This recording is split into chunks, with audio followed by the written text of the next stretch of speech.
तक हुई है, कई उतार चढ़ाव भी हुए हैं, लेकिन सबसे बड़ा टास्क सीट शेयरिंग का है। इसमें कांग्रेस अपनी बात मनवाने के लिए गठबंधन साथियों के पास प्रपोजल भी भेज चुकी है, जिनमें उन सीटों का भी जिक्र किया गया जहां सबकी सहमति बनना काफी मुश्किल है। दरअसल कांग्रेस ने 342 सीटों पर चुनाव लड़ने की डिमांड रखी है। इनमें से 262 सीटों पर कांग्रेस अकेले बीजेपी से मुकाबला करना चाहती है, तो वहीं 80 सीट कांग्रेस क्षेत्रीय दलों से चाहती है। यानी कि कांग्रेस के इस फॉर्मूले से सहयोगी को सिर्फ 201 सीट ही मिलेंगे, जिसमें 26 दलों को बंदरबाट करना होगा। वहीं उत्तर प्रदेश में कांग्रेस 14 में से 16 सीटों की डिमांड रख चुकी है, तो अखिलेश के लिए किसी चुनौती से कम नहीं है। और इसी पर आपको एक रिपोर्ट दिखाते हैं।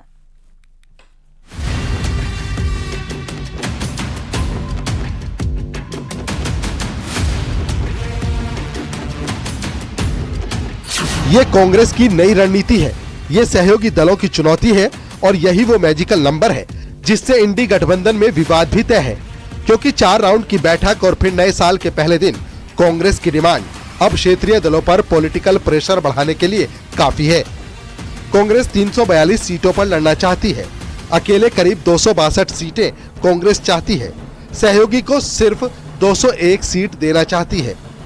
यानी 50-50 भी नहीं, बल्कि खुद को साबित करने के लिए कांग्रेस अब शाम दाम दंड भेद अपनाकर दबाव की राजनीति करने लगी है।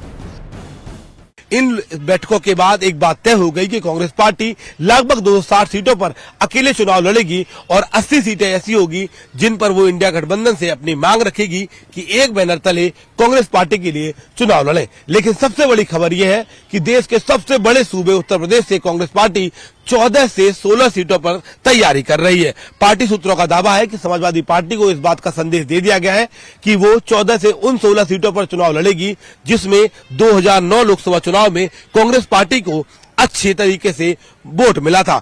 यूं तो कांग्रेस 27 दलों के साथ चुनावी मैदान में उतरने की तैयारी में है, लेकिन जितनी सीटों की डिमांड गठबंधन साथियों के साथ हुई है वो सोचने पर मजबूर करती है। अगर बात उत्तर प्रदेश की ही करें तो यूपी में कांग्रेस करीब 16 सीट चाहती है। समाजवादी पार्टी से कांग्रेस को 16 सीटों की उम्मीद है। अमेठी से राहुल होंगे कांग्रेस के उम्मीदवार, रायबरेली से प्रियंका गांधी को मिलेगा मौका, वाराणसी से अजय राय लड़ सकते हैं चुनाव। खबर भले ही सूत्रों से हो लेकिन पुख्ता है, क्योंकि जिस तरह कांग्रेस उत्तर प्रदेश में अर्श से फर्श पर आ गई, ऐसे में ज्यादा से ज्यादा सीटों पर चुनाव लड़ना जरूरी भी है और मजबूरी भी। लेकिन क्या समाजवादी पार्टी 16 सीटें कांग्रेस की झोली में डाल देगी, ये बड़ा सवाल है। पश्चिम बंगाल में ममता बनर्जी ने पहले ही कह दिया है कि कांग्रेस यहाँ शून्य है, इसलिए यहाँ उसको एक भी सीट देने की आवश्यकता नहीं है। इसी तरह लगातार उत्तर प्रदेश में भी खींचतान जनता के सामने है।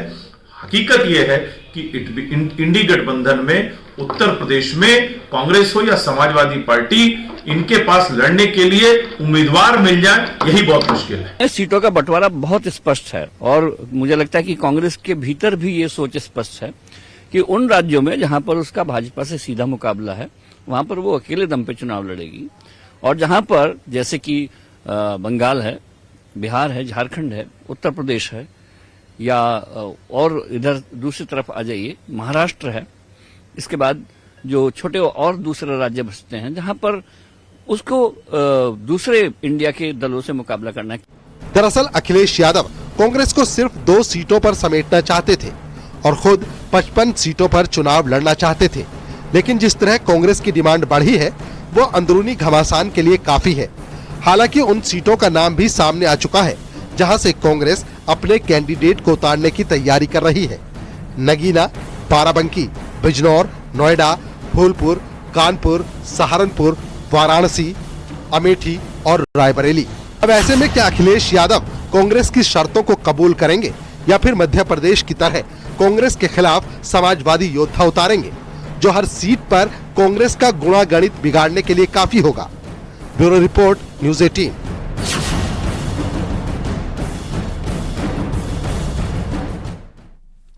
उत्तर प्रदेश की मुस्लिम महिलाएं शुक्रिया मोती भाईचान कार्यक्रम चला रही हैं, जिससे अब समाजवादी पार्टी के मुस्लिम नेता परेशान होने लगे हैं। सपा सांसद शफीकुर रहमान बर्क ने तो यहां तक कह दिया कि मुस्लिम महिलाओं को कौम की भलाई के लिए वोट करना चाहिए।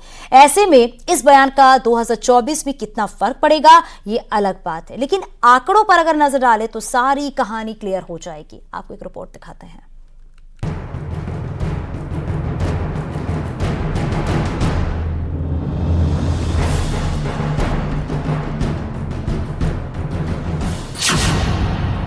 24 के चुनाव में मुसलमानों का वोट मोदी को मिलेगा, ये तय है।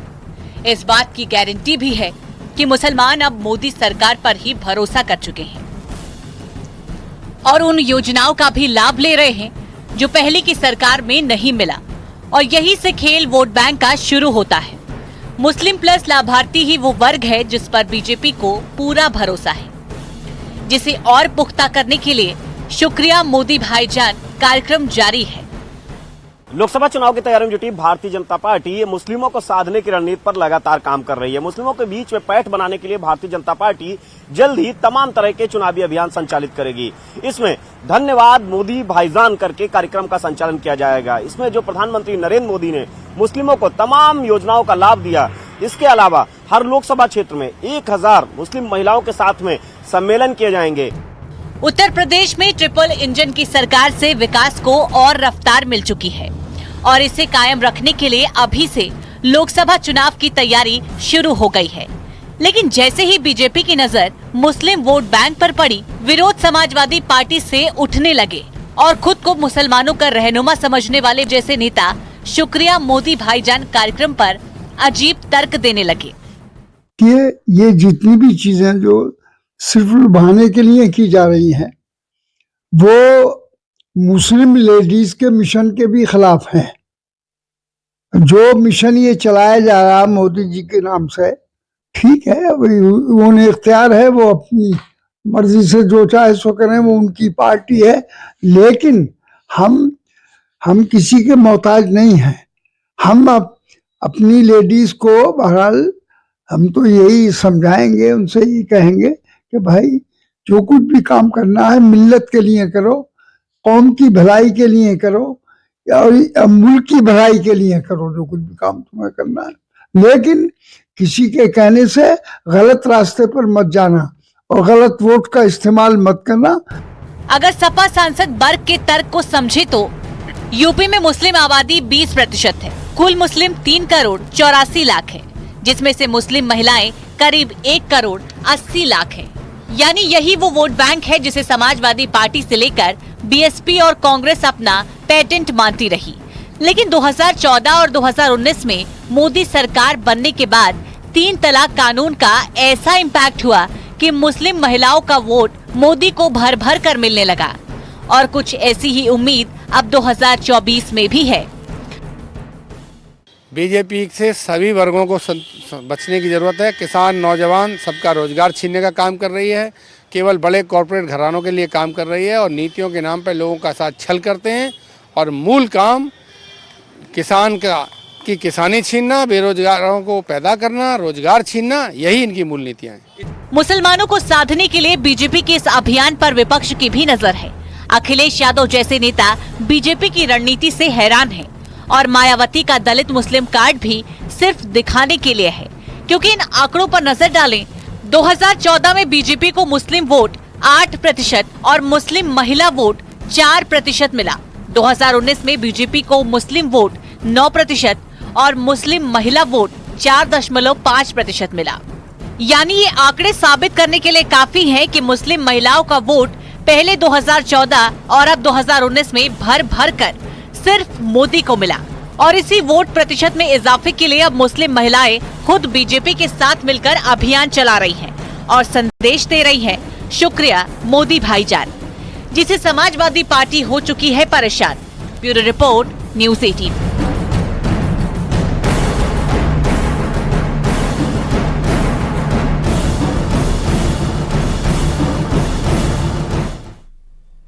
यूं तो समाजवादी पार्टी और कांग्रेस पहले राम मंदिर निर्माण के विरोध में थी, फिर मोदी योगी ने जब सारी बाधाओं को पार कर लिया तो विपक्ष की सियासत न्योते पर शुरू हो गई और वो लोग भी निमंत्रण की लाइन में खड़े नजर आए जो कभी राम के अस्तित्व पर ही सवाल खड़े कर चुके हैं, जिस पर सीएम योगी ने करारा हमला बोला है। सीएम ने कहा है कुछ लोग अयोध्या जाने में संकोच करते थे, आज वही लोग निमंत्रण के इंतजार में है। यही परिवर्तन है और सही परिवर्तन है। सीएम योगी ने कहा है कि ये आपकी ताकत ही परिणाम है। ताकत के एहसास से हर कोई जुड़ा रहे। साथ ही उन्होंने ये भी कहा है कि अयोध्या में ऐसा इंतजाम हो रहा है कि 2022 की अगर बात करें, माफ कीजिए, 22 जनवरी को त्रेता युग याद आ जाएगी। सीएम योगी का संदेश साफ है कि राम मंदिर का विरोध करने वालों को जनता माफ नहीं करेगी। आपको एक रिपोर्ट दिखाते हैं।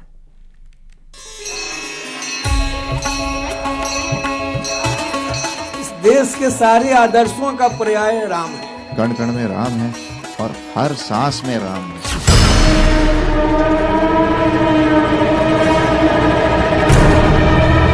प्रभु श्री राम का भव्य और दिव्य दरबार सज चुका है और सज चुकी है 24 की सियासत भी, जहां एक तरफ राम को पूजने वाले हैं, दूसरी तरफ राम मंदिर पर सवाल उठाने वाले भी।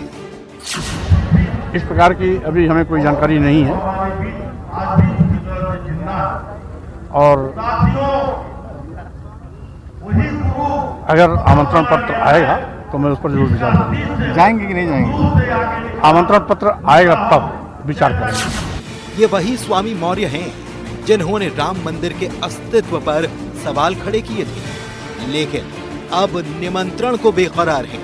बेकरार स्वामी मौर्य ही नहीं बल्कि सपा के अध्यक्ष भी हैं, जिन्हें न्योते का इंतजार है। हम सब लोग उस परंपरा को मानते हैं और हमारे पूर्वज और हम लोगों के समाज में माना जाता है कि जब भगवान बुलाते हैं तभी दर्शन पाते हैं आप। और इन्हीं समाजवादियों पर अब सीएम योगी ने इशारों इशारों में बड़ा संदेश दे दिया है। एक नए भारत का दर्शन हो रहा है। आज देखिए, अयोध्या जाने में जो लोग संकोच करते थे, अयोध्या का नाम लेने में जिनको संकोच होता था, आज वे भी कहते हैं कि हमें भी निमंत्रण मिलेगा तो हम भी जाएंगे। ये परिवर्तन है, यही परिवर्तन है। आप अपनी ताकत का एहसास कराएंगे तो हर व्यक्ति आपके साथ जुड़ेगा। सीएम योगी ने साफ कर दिया है कि अगर आपका संघर्ष शिद्दत से हो, आपके संघर्ष में ताकत हो, तो वो भी झुक जाते हैं जो कभी राम तक को मानने से इनकार कर रहे थे। और इसी को सीएम योगी ने परिवर्तन का नाम दिया। तो अब बीजेपी के तमाम बड़े बड़े नेता विपक्ष को पुराने दिन याद दिला रहे हैं। जिनका हाजमा खराब हो गया हो, वह मैं यही कहूंगा कि अयोध्या में कोई हाजमोला होगा, जाकर के वहाँ खा ले, वो ठीक हो जाएगा। विपक्ष में इस देश में जब वोट मुसलमानों का इकट्ठा था, उनका वोट अधिक था, तो ये सब टोपी लगाते थे, मजारों पे जाकर चद्दर चढ़ाते थे। और आज जब हिंदू इकट्ठा हो गया है तो आज टोपी वाला भी बगल में न खड़ा हो जाए, इसकी चिंता करते हैं। यूं तो समाजवादी पार्टी और कांग्रेस पहले राम मंदिर निर्माण के विरोध में थी, फिर मोदी योगी ने जब सारी बाधाओं को पार कर लिया तो विपक्ष की नई खिसियाहट शुरू हो गई। और जब 100 करोड़ सनातनी एकजुट हुए तो वही राम विरोधी न्योते के लिए टकटकी लगाने लगे, क्योंकि सनातन आस्था के परम पुरुषोत्तम प्रभु राम मंदिर में विराजमान हो रहे हैं। यहीं से शुरू हो रही है 24 की सियासी तस्वीर, जिसे बदलना विपक्ष के लिए चुनौती से कम नहीं। Bureau report, news 18।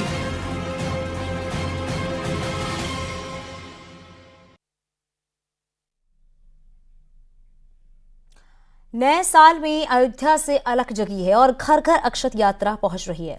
दरअसल ये वही यात्रा है जिसके जरिए बीजेपी 2024 के चुनाव में राम भक्तों तक संदेश पहुंचाएगी और साथ ही उस अभियान से भी जोड़ेगी, जिसकी एक डोर अयोध्या तो दूसरी डोर देश के कोने कोने से जुड़ी हुई है। रिपोर्ट देखिए।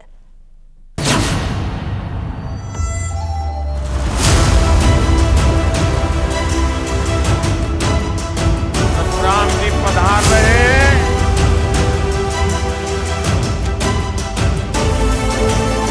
एक हाथ में विकास और दूसरे हाथ में धर्म की ध्वजा थामे मोदी योगी प्रभु राम की नगरी से शंखनाद कर चुके हैं।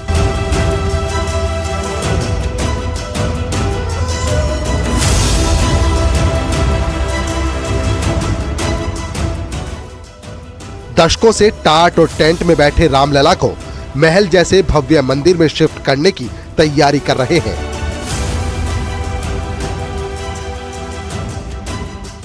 और अक्षत यात्रा से उस अभियान को धार दे रहे हैं जिससे राम भक्तों तक प्रभु का प्रसाद पहुंचाया जाए, उन्हें साक्षी बनाया जाए।